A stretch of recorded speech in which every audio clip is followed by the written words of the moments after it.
Hai, kenalin nama gue Dewi Andriana Fadila, gue biasa dipanggil Dewi. Gue salah satu wanita pertama yang akan mewakili Indonesia dalam ekspedisi ke Kutub Utara.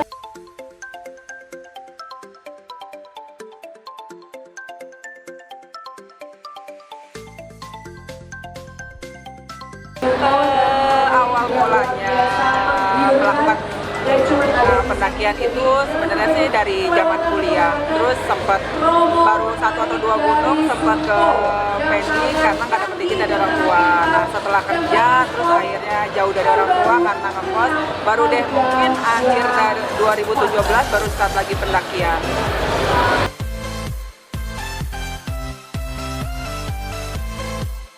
Nggak, sebenarnya sih nggak pernah ikut organisasi manapun atau nggak pernah ikut, bukan anak mapala juga, jadi memang cuman awalnya diajak teman untuk naik gunung waktu zaman kuliah, terus akhirnya jadi ketagihan untuk melakukan pendakian deh. Itu aja sih sebenarnya, sesimpel itu gitu. Nggak pernah ikut organisasi ataupun mapala waktu zaman kuliah, itu nggak pernah. Jadi benar-benar diajak teman, akhirnya jadi suka naik gunung.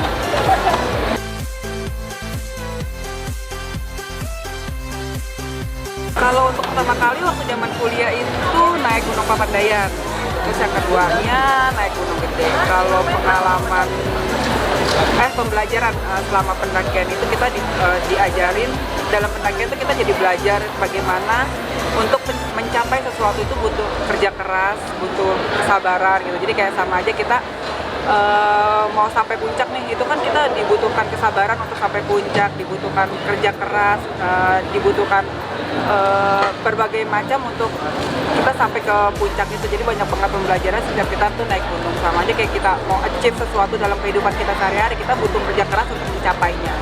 Itu sih yang paling berharga menurut gue ya.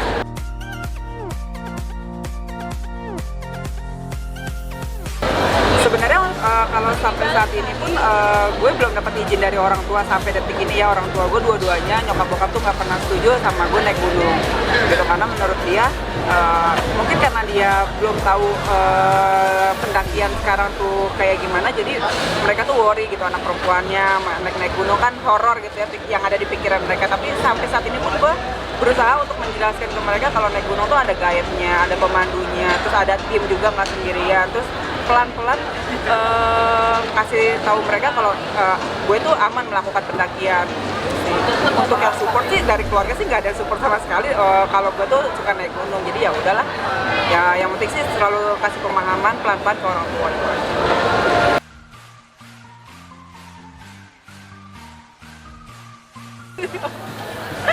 Yang menyakiti sih nggak ada ya, cuman kalau yang paling horor itu ada di Gunung Latimojong. Jadi mungkin karena posisinya waktu itu gue lagi datang bulan di sana, terus kayak dikasih lihat penampakan gitu yang selama gue di sana tuh dikasih lihat sosok-sosok yang nggak enak banget gitu sih. Tapi ya udahlah, di luar dari pendakian Latimojong nggak ada lagi sih, alhamdulillahnya.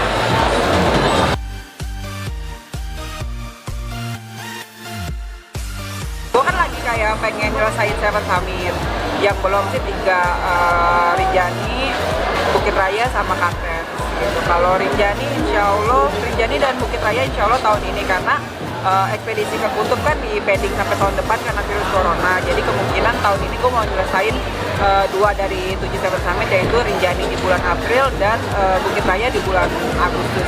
Doain semoga lancar ya.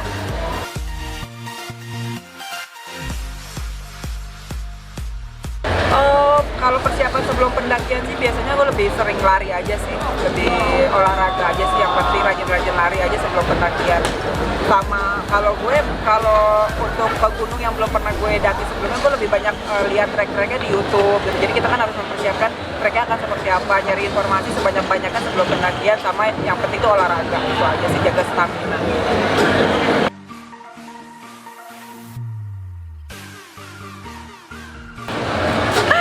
Apa ya, pesan-pesan apa lebih untuk ke pendaki yang perempuan aja sih ya. Kayak kalau untuk pertama kali melakukan pendakian, usahain mendaki sama orang-orang yang sudah berpengalaman, jangan pernah mendaki sama orang yang baru juga gitu. Jadi seenggaknya kita tuh ada yang ngejagain, ngasih tahu gitu. Kalau mungkin sekarang tuh udah banyak banget open trip pendakian yang boleh diikutin juga untuk biar kita tuh ngerasa aman dan kita tuh aman. Jadi ya untuk yang pemula sih gue saranin buat coba dulu sekali ikut open trip gitu. Terus yang kedua jangan lupa olahraga lah kalau sebelum pendakian, jaga stamina. Terus untuk cewek-cewek yang lagi datang bulan, kalau bisa lebih dijaga aja, buang pembalut segala macam, dibungkus yang rapi, masukin carrier sampai bawah baru buang. Jangan pernah buang pembalut itu di gunung. Bukan cuma pembalut aja sih, sampah apapun jangan pernah dibuang di gunung. Kan sayang banget tempat kita bermain di gunung, masa kita kotorin. Kita datang ke rumah orang ya, istilahnya gunung tuh kayak kita tuh tamu, masa kita mengotori sebagai pengunjung, masa kita mengotori. Jagalah gunung kita, jaga alam kita, jangan sampai kita kotorin. Itu aja sih.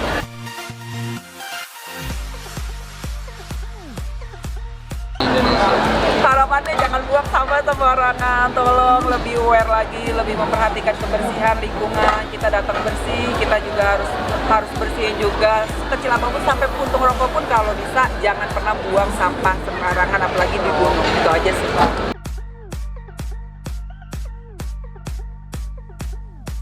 Awal mulanya berniat gitu ya untuk daftar jadi peserta itu sebenarnya sih nggak sengaja melakukan pendakian bareng Bang Willy Kurniawan. Bang Willy Kurniawan itu adalah pemenang Fjordreven Polar di tahun 2019. Dia orang pertama dari Indonesia yang memenangkan ekspedisi ini. Jadi sebelumnya dari tahun 97 itu belum ada pemenangnya. Baru Bang Willy aja tahun 2019 akhirnya berhasil mewakili Indonesia. Nah, ketika melakukan pendakian ke Gunung Gede, dia sharing tentang ekspedisi ke kutub ini. Terus akhirnya dia menawarkan kalau memang mau coba mendaftar jadi peserta di tahun 2020, coba aja nanti akan dibantu.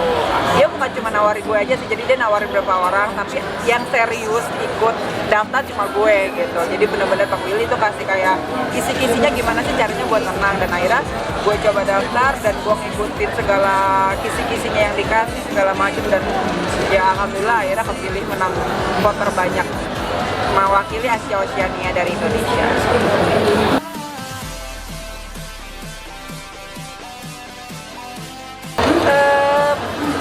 Awalnya sih sebelum registrasi dibuka sempat dalam hati mungkin nggak ya menang, karena dari Indonesia aja saingannya banyak, belum lagi dari negara-negara lain gitu. Tapi alhamdulillah berkat kerja keras, terus juga banyak banget support dari berbagai komunitas, terus juga dari wali kota dan segala macam, ada tim supportnya juga, jadi akhirnya berhasil menang dan pantang menyerah.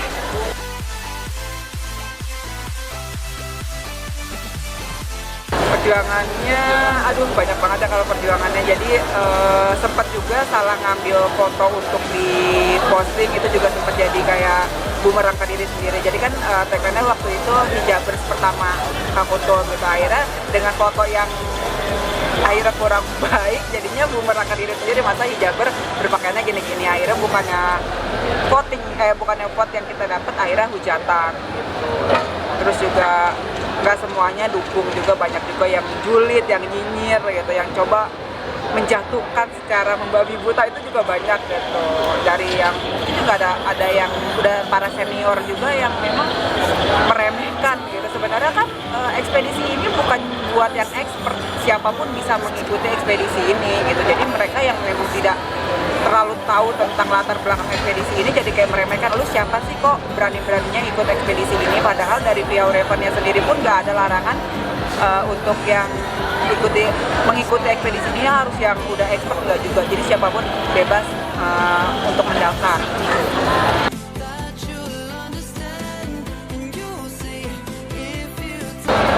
Selama campaign sih cuma ada dukungan dari Indonesia aja sih, dari gubernur itu yang sangat berpengaruh, dari beberapa public figure juga, terus dari teman-teman komunitas, banyak banget sih sebenarnya yang dapat support juga sih kemarin.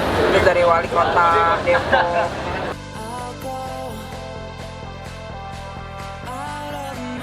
Nah kebetulan si corona ini lagi booming, lagi ngehit bulan ini di tahun ini, dan akhirnya berdampak juga sama ekspedisi yang awalnya akan berlangsung di tanggal 30 Maret sampai 6 April. Dengan berat hati keputusan juri diundur sampai tahun depan. dan akan didampil sama peserta yang selanjutnya di tahun 2021 bulan Maret. Bulannya sama, cuma diundur 1 tahun di postpone aja. Jadi ya mungkin ini yang terbaik sih, daripada kita juga sampai sana akhirnya peserta banyak yang sakit, panitia juga sakit terkena virus ini kan. Ya lebih baik sih memang ditunda dulu. Cuma ditundanya lumayan lama ya, 1 tahun.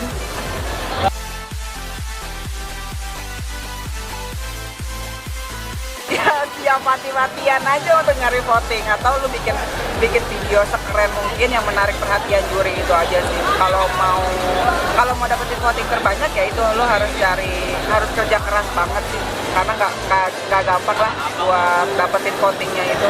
Jadi kayak bener-bener menghabiskan waktu, tenaga, dan pikiran. Jadi tetap semangat sampai titik darah penghabisan.